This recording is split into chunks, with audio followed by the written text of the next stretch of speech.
Quelle est l'indemnité qui va être versée au salarié qui est licencié pour inaptitude lorsque cette inaptitude elle a pour origine un accident du travail ou une maladie professionnelle?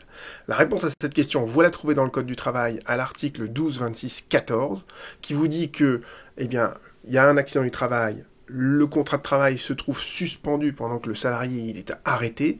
À l'issue de cette période de suspension, le médecin du travail va faire 2 visites de reprise et au terme de ces 2 visites de reprise, il va éventuellement déclarer le salarié inapte à reprendre n'importe quel emploi dans l'entreprise, et l'employeur va donc licencier le salarié, et dans le cadre de ce licenciement, il devra lui verser une indemnité spéciale qui est égale au double de l'indemnité légale de licenciement, sauf s'il y a éventuellement une convention collective qui est encore plus favorable, mais au moins, au titre de la loi, au titre du Code du travail, le montant de l'indemnité versée au salarié, c'est le double de l'indemnité légale de licenciement. Alors pourquoi d'abord cette règle?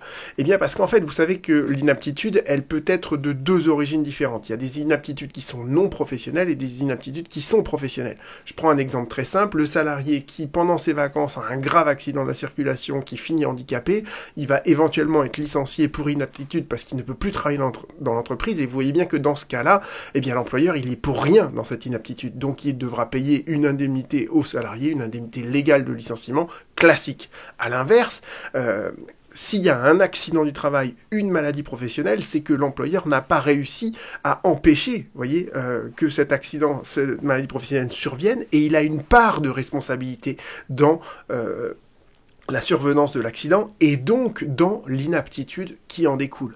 Et donc en fait, on considère que l'inaptitude qui est causée par un accident du travail, une maladie professionnelle, elle oblige l'employeur, en raison de sa responsabilité, de sa part de responsabilité dans le licenciement qui intervient ensuite, eh bien, ça justifie qu'ils doivent payer une indemnité spéciale qui est le double de l'indemnité légale de licenciement.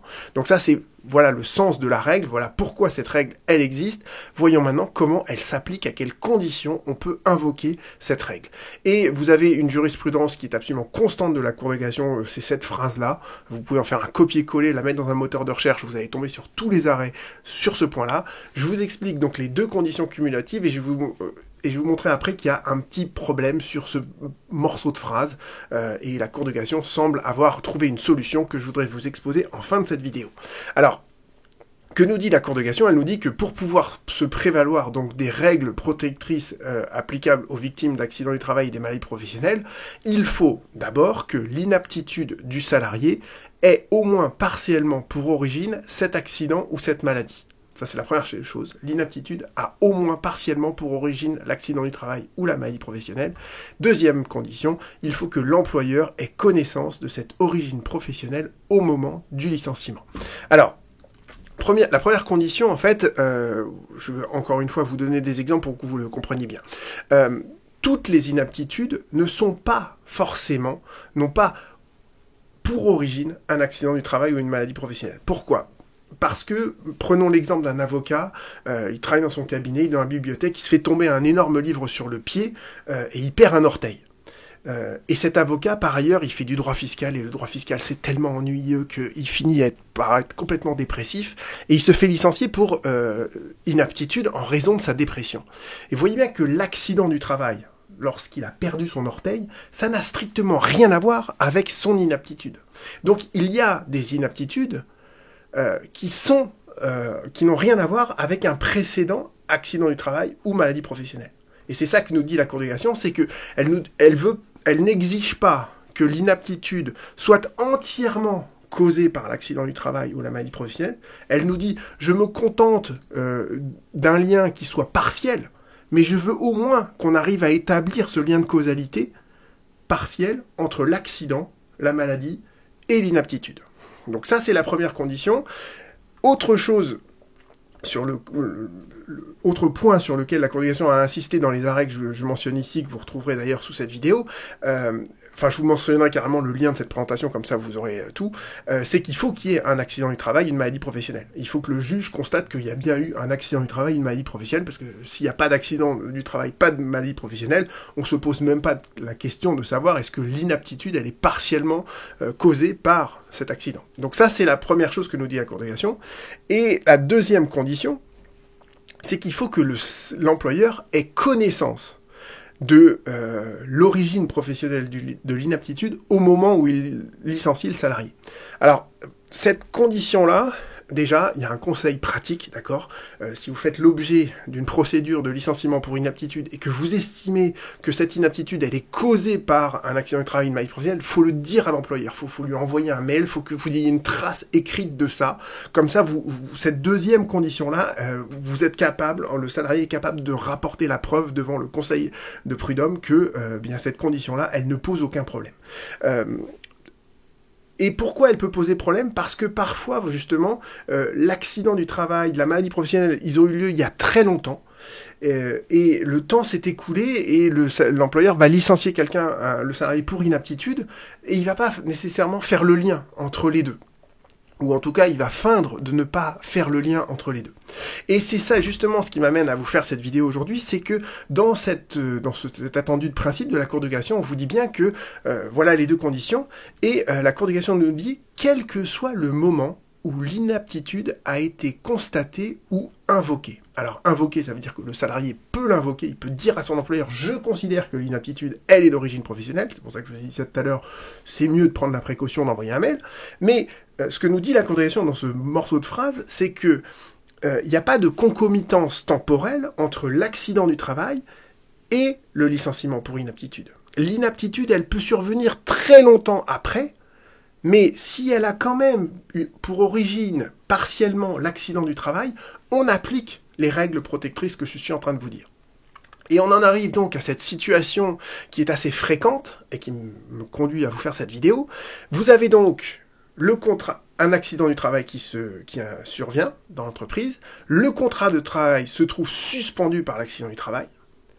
À un moment donné, la caisse primaire d'assurance maladie, avec le médecin conseil, va dire eh bien, l'état de santé de la victime, il est consolidé, donc on arrête la prise en charge au titre des accidents du travail, mais pour autant, le salarié, il ne revient pas dans l'entreprise et il continue de bénéficier d'arrêts maladie, mais ces arrêts maladie, c'est au titre de l'assurance maladie, c'est plus au titre des accidents du travail, et au terme de tout ça, eh bien, on arrive à ce que le médecin du travail constate l'inaptitude du salarié et le licencie.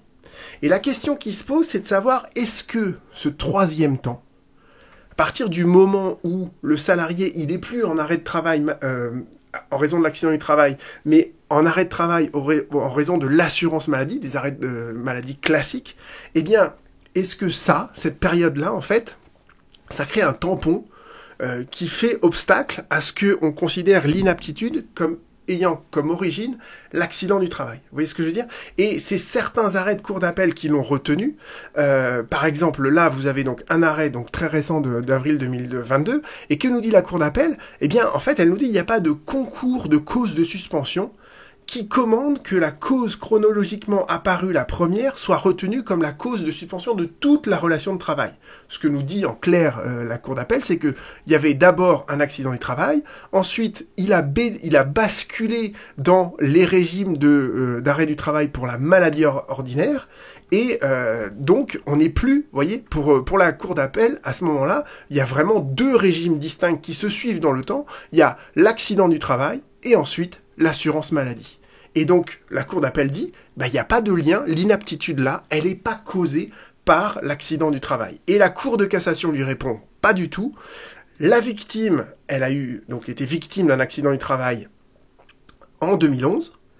Ensuite, elle a été prolongée de manière ininterrompue jusqu'en 2012, qui doit être la consolidation de son état de santé. Et ensuite, elle a été placée en arrêt maladie jusqu'en janvier 2012. Et donc, pendant tout ce temps-là, même si les causes de suspension ne sont pas les mêmes, eh bien, le contrat de travail se trouve suspendu dans sa globalité en raison de l'accident du travail. Donc peu importe qu'on bascule de la législation professionnelle du livre 4 à l'assurance maladie classique, cette suspension continue du contrat de travail, on considère qu'elle a qu'une seule cause, l'accident du travail, même si c'est indemnisé, vous voyez, par deux branches différentes de la sécurité sociale, on s'en moque. Autre arrêt donc de 2021 où on a à peu près la même chose, on nous dit, la cour d'appel nous dit, la salariée elle est victime d'un premier accident du travail, qui était un accident du travail, et donc elle est suspendue à ce titre-là. Les arrêts de travail ensuite n'ont pas été produits par la salariée, et le médecin, quand il va constater l'inaptitude de la salariée, il ne vise absolument pas, il ne fait pas du tout état de l'accident du travail originel. Et la Cour de cassation lui dit, mais attendez, pas du tout. La salariée, elle a été victime d'un accident du travail, et elle a été arrêtée depuis cette date jusqu'à la déclaration d'inaptitude. Donc, la Cour d'appel devait rechercher si l'inaptitude, elle n'était pas au moins partiellement causée par cet accident du travail. Et dernier arrêt, je m'arrêterai là, vous avez pareil, une Cour d'appel qui vous dit, mais l'employeur, il a été informé par la caisse primaire d'assurance maladie que l'accident du travail, il avait duré jusqu'à un certain temps, mais que c'était plus justifié au-delà d'une certaine date. Et les avis d'inaptitude, quant à eux, par le médecin du travail, ne font absolument pas état de l'accident du travail. Donc, pour la cour d'appel là, elle considère que dans ce cas-là, eh bien, l'inaptitude n'a pas pour origine l'accident du travail. Et la cour de cassation lui répond, pas du tout. La victime, elle est victime donc d'un accident du travail.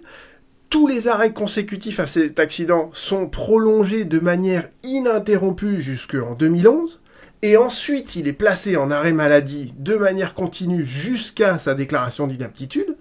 Donc la cour d'appel n'a pas tiré les conséquences légales de ces constatations. Autrement dit, elle aurait dû considérer que l'inaptitude, elle était causée, au moins partiellement, par l'accident du travail, puisqu'il y a eu cette suspension ininterrompue du contrat de travail depuis l'accident du travail jusqu'à la déclaration d'inaptitude et le licenciement du salarié.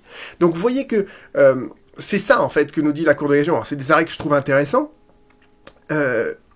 parce qu'ils nous montrent bien que le décalage temporaire entre le moment où l'inaptitude elle est constatée, où elle est invoquée par le salarié et l'accident du travail, ça peut être des échelles de temps qui se comptent en années, et pour autant, ce lien de causalité, au moins partiel, entre l'inaptitude qui justifie le licenciement et l'accident du travail original, eh bien ce lien-là, il peut être caractérisé, et en tout cas, le juge doit rechercher s'il n'y a pas au moins une partie de l'inaptitude qui est causée par cet accident, cette maladie professionnelle, ce qui justifie que le salarié soit mieux protégé, qu'il puisse solliciter cette indemnité spéciale qui est égale au double de l'indemnité légale de licenciement. À bientôt.